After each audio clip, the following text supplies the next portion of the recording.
Tipe project desain dan ukuran file yang kalian kerjakan akan menjadi faktor utama dalam menentukan kapasitas yang diperlukan jika Anda sering menghasilkan video, animasi, dan gambar dengan resolusi tinggi. Tentu akan memerlukan lebih banyak ruang penyimpanan. Untuk sebagian besar desainer, kapasitas minimal adalah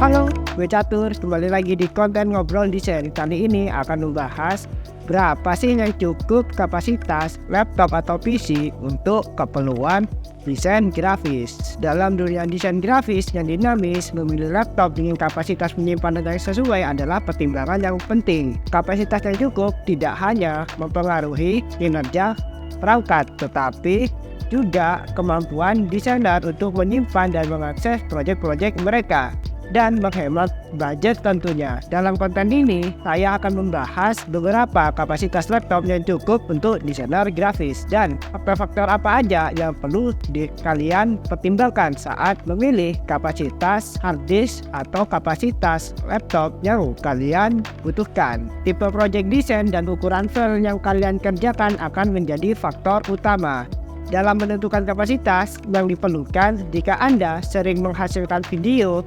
animasi, dan gambar dengan resolusi tinggi. Tentu akan memerlukan lebih banyak ruang penyimpanan. Untuk sebagian besar desainer, kapasitas minimal adalah 256 GB hingga 512 GB. Dapat dianggap sebagai titik awal yang baik jika memiliki kapasitas penyimpanan hard disk dengan kapasitas 256 GB ataupun 215 GB. Ini akan memberikan ruang untuk penyimpanan OS kalian, aplikasi, dan beberapa project desain kalian. Itu udah sangat cukup untuk memulai ya. Jika sering bekerja dengan proyek-proyek besar atau menghasilkan konten visual yang kompleks, mempertimbangkan laptop dengan kapasitas 1 tera atau lebih bisa menjadi pilihan yang baik. Ini memberikan fleksibilitas lebih besar dalam menyimpan dan mengolah berbagai proyek. Jika khawatir tentang kapasitas laptop, kalian juga bisa mengandalkan solusi penyimpanan eksternal seperti hard disk eksternal. Kalian bisa beli WD paspor atau punya Seagate gitu bisa, atau bisa juga menggunakan SD card. Tapi ini solusinya jarang dipakai sih. SD card kecil dan speednya tidak cepat. Gue lebih menyarankan jika kalian punya uang, sebaiknya penyimpanan eksternal berupa hard disk, karena penyimpanan lewat hard disk seperti WD paspor lebih awet, dan itu terbukti. Gue punya WD paspor udah 10 tahun lebih. Selain itu, jika kalian ingin lebih hemat, kalian bisa mengandalkan penyimpanan Google Drive atau Dropbox. Google Drive memiliki penyimpanan cloud gratis di saat kita membuat email itu sebesar 15 GB. Itu cukup untuk penyimpanan. Jika ingin lebih, kalian bisa berlangganan gitu. Untuk layanan cloud itu bisa Google Drive, Dropbox, OneDrive, iCloud yang populer. Pilihlah penyimpanan cloud yang populer, jangan yang abal-abal ya, karena ya mungkin saja data itu sangat penting buat kalian. Jika yang abal-abal kan khawatirnya bangkrut dan hilang, websitenya nggak bisa diakses kan gitu, kawan gitu sih. Lebih kalau kalian memilih penyimpanan cloud, sebaiknya pilihlah penyimpanan cloud yang ternama, jangan yang abal-abal gitu. Yang biasa dipakai pembaca film gitu, jangan dipakai jangan pakai on gitulah. Pertimbangkan kebutuhan kalian dalam jangka panjang. Apakah berencana untuk mengembangkan portofolio besar atau bekerja dengan proyek-proyek semakin komplit? Jika ya, pilihlah kapasitas lebih besar dari sekarang, mungkin lebih bijak gitu. Jadi mungkin saat ini kalian cuman bikin desain karakter gitu, tapi kan gue tuh pengen misalnya gitu, gue pengen belajar animasi, bikin gerakan karakter kayak VTuber. Berarti Anda membutuhkan tentu saja kapasitas yang lebih besar, karena untuk menyimpan aset-aset seperti gerakan karakter, gerakan animasi membutuhkan file project lebih besar. Tentu saja kapasitas hard disk yang kalian pilih sebaiknya lebih besar juga.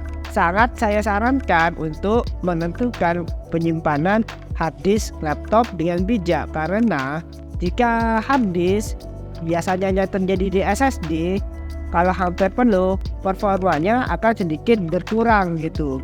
bahkan berkurang hingga 50%. Ya kasarannya mungkin biasanya jalan kalau SSD SATA itu kalau kondisi normal itu biasanya di 550 hingga 400 Mbps gitu, menjadi hanya cuma 200 Mbps gitu. Jadi hindari harddisk Anda hampir penuh. Jika harddisk hampir penuh, hampir penuhnya itu di kisaran 20% ya. Pokoknya sisakan 20% untuk space kosong. Jadi di 30% kalian sudah mempersiapkan budget untuk membeli harddisk eksternal untuk memindah data-data kalian ke harddisk eksternal gitu. Kapasitas penyimpanan juga akan mempengaruhi harga laptop. Jika kalian gak pengen ribet gitu, pengennya laptop dengan kapasitas besar, tentu saja dengan kapasitas besar harga laptop pun jauh lebih besar.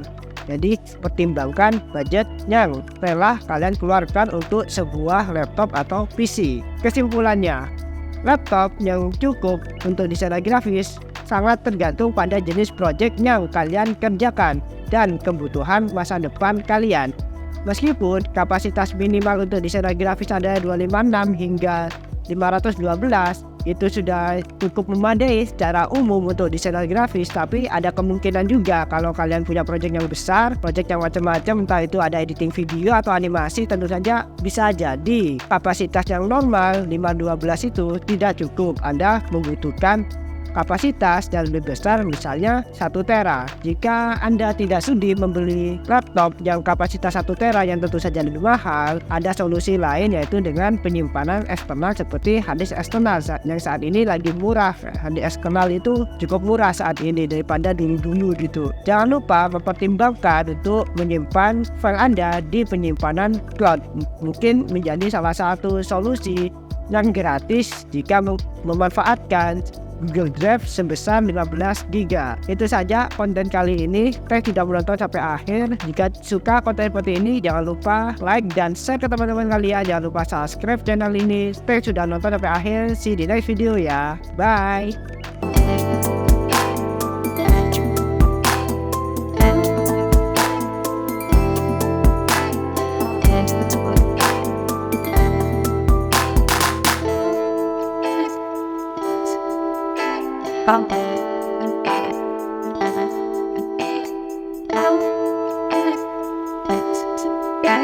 Oh,